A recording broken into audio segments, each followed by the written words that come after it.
हाँ जी, देखिए इसी प्रकार से हमारे फ्रेजल वर्ब की तरह यहाँ पर जो कंजक्शन है वो भी हमारे बोर्ड के एग्जाम में हमेशा 3 मार्क्स का कहा गया है। अपने को बच्चों ग्रामर का पूरा नॉलेज होना चाहिए। 3 मार्क्स हमारे फ्रेजल वर्ब्स के हैं और 3 कंजक्शंस के हैं। तो कंजक्शन में क्या होता है, आपको इसमें भी 3 प्रश्न आते हैं और बिल्कुल सरल मार्क्स हैं। कौन कौन से कंजक्शन हैं, कितने प्रकार के होते हैं, इनको एक प्रकार से समझो आप यूँ देख लीजिए, ध्यान दीजिए। मोटे तौर पे देखा जाए तो यहाँ देखिए हम इसकी कैटेगरी कर सकते हैं।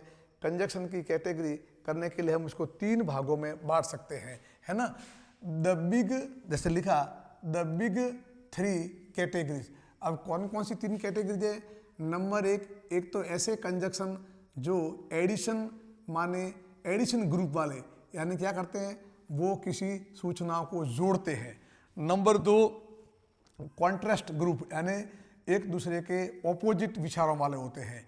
Number 3, the reason and result बताते ग्रुप यो, यानी कि हमने ये बोला कंजक्शन के ग्रुप को हमने 3 भागों की कैटेगरी में बंटवारा कर दिया है। कौन से, एक तो वो कंजक्शन यानी वो वर्ड जो किसी बात को जोड़ते हैं, ऐड करते हैं, लिखा ना एडिशन वाला, अभी बता रहे हैं आपको। और दूसरे ऐसे वर्ड जिनको कंजक्शन कहते हैं जो एक दूसरे की ऑपोजिट बातों वाले होते हैं। और तीसरे कौन से होते हैं, यानी जिनसे अपन किसी का रीजन या कोई परिणाम बतलाते हैं। कैसे, जरा यहाँ देख लीजिए, आप समझ रहे हो। यहाँ देखो, आप यूँ ध्यान से देखो, हमने लिखा पहला ग्रुप की बात कर रहा हूँ, तो पहला ग्रुप मैंने लिखा, कौन सा लिखा यहाँ पर देखो, ये पहला ग्रुप अब आपके सामने आ गया है। इस ग्रुप को आप देख सकते हो कैसे, एडिशन लिखा ना, यानी जोड़ने वाला ग्रुप यूँ, है ना, जो एडिंग इंफॉर्मेशन, सूचनाओं को जोड़ेगा।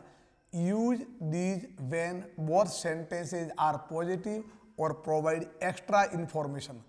जब आपको जो 2 वाक्य दिए हुए हैं जिनको कंजक्शन के माध्यम से जोड़ना होता है, वो ऐसे वाक्य जो कैसे हो, नंबर 1 तो पॉजिटिव हो, और दूसरी बात वो एक एक्स्ट्रा सूचना देते हैं। जैसे कैसे, जॉइन टू सिमिलर आइडियाज हो, देखो, है ना।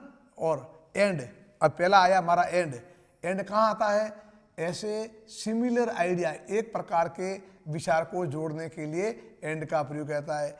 एज वेल एज का प्रयोग करते हैं, इसका प्रयोग कहाँ करते हैं, है ना, used to include another person और थिंग, यानी एक व्यक्ति है, एक व्यक्ति में कोई क्वालिटी है, ऐसी की ऐसी व्यक्ति को दूसरे व्यक्ति में क्वालिटी है, तो उसको अपन एज वेल एज से जोड़ते हैं, थोड़ा याद रखो। अब तीसरा आया नॉट ओनली बट आल्सो, यह किस पर प्रभाव डालता है, बोथ थिंग्स आर ट्रू, दोनों सत्य है। जैसे क्या लिखा, ही इज ए टीचर और ही इज ए राइटर। अब वो टीचर भी हैं और राइटर भी है, तो हम लिखेंगे he is not only a teacher but also a writer.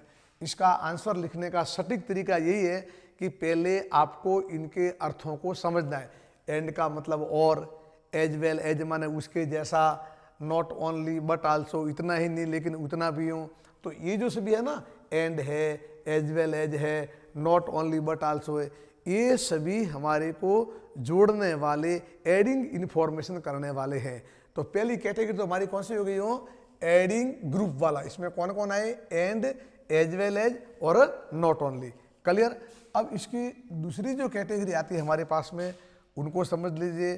दूसरी कैटेगरी कौन कौन है, जो एक दूसरे का विरोधाभास बताते हैं ना, समझना आप यूँ, बिल्कुल परीक्षा पूछते हैं, है ना। द कॉन्ट्रास्ट ग्रुप, एक दूसरे के विरोधाभास बताते हैं। कैसे, देखो, द कॉन्ट्रास्ट माने ऑपोजिट, ऑपोजिट आइडियाज। कैसे, यूज दीज व्हेन, इसका प्रयोग करते हैं द सेकंड सेंटेंस का इज अनएक्सपेक्टेड और ऑपोजिट टू द फर्स्ट।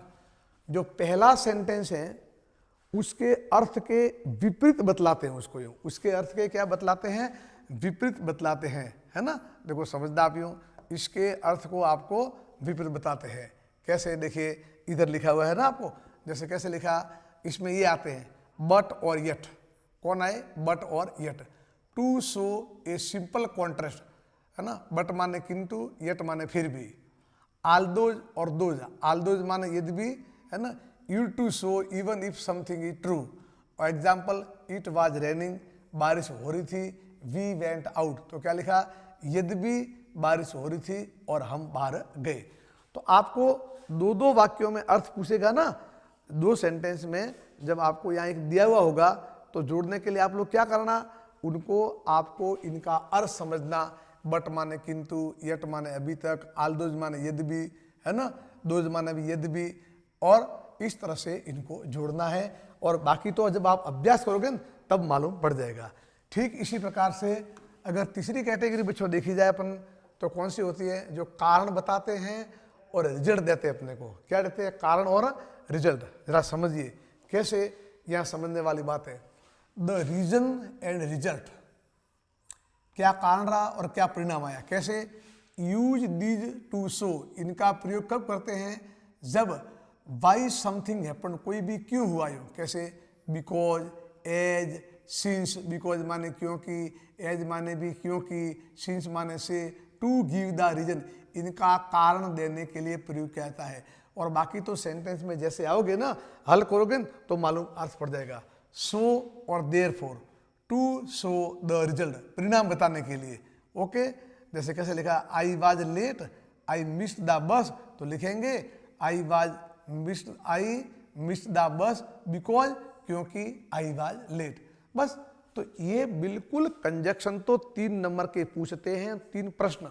बस आप तो हर एक का अर्थ समझा करो कि यहाँ पर, और जो हमने देखो मैराथन क्लास में काफ़ी आपके कंजक्शन के प्रश्न करवाए हैं, वहाँ से समझ लोगे। थोड़ा सेंटेंस बेटा पढ़ोगे ना तो अच्छी तरह से आपको इसके अर्थ आ जाएंगे और आप आराम से उसका अर्थ लिख सकते हो, कोई बड़ी वाली बात नहीं है।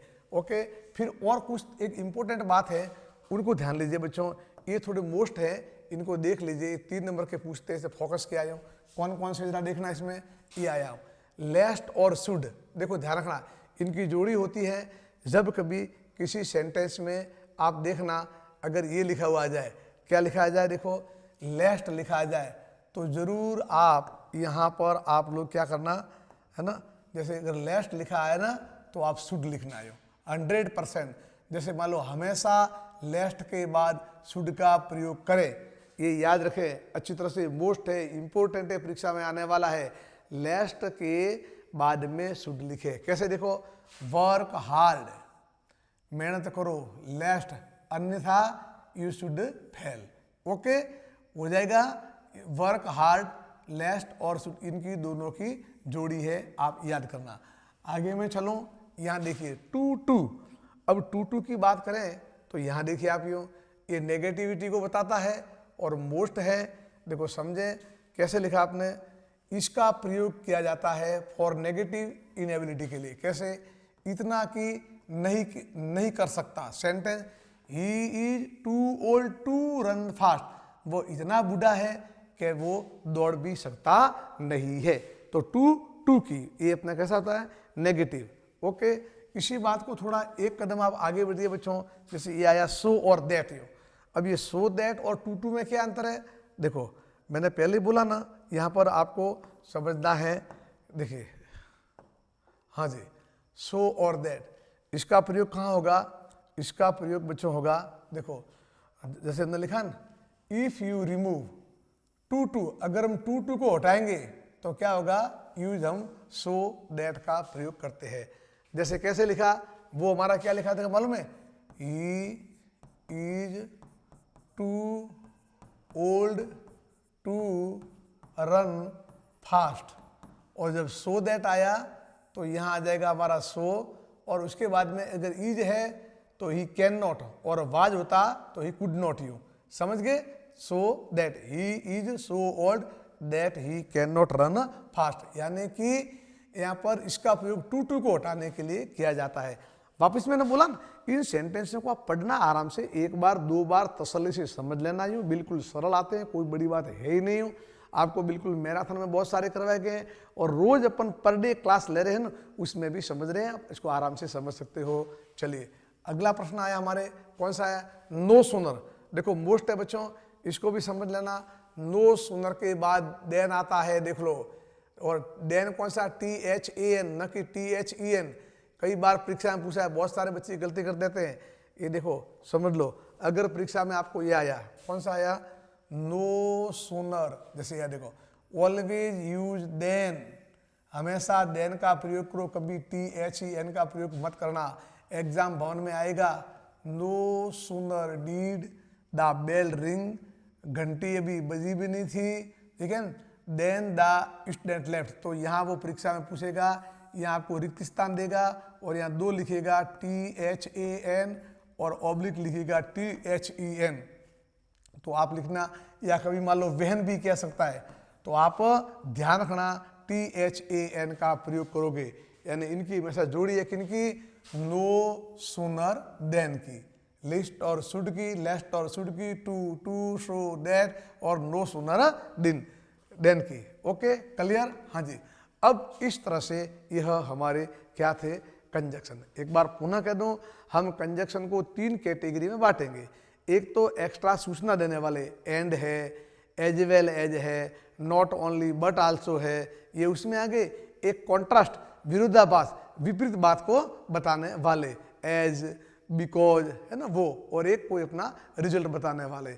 अच्छी तरह से इनको आप समझेंगे तो आप बिल्कुल क्लियर हो जाएगा। सेंटेंस देखना, आपको बिल्कुल अर्थ उसका आ जाएगा। चलिए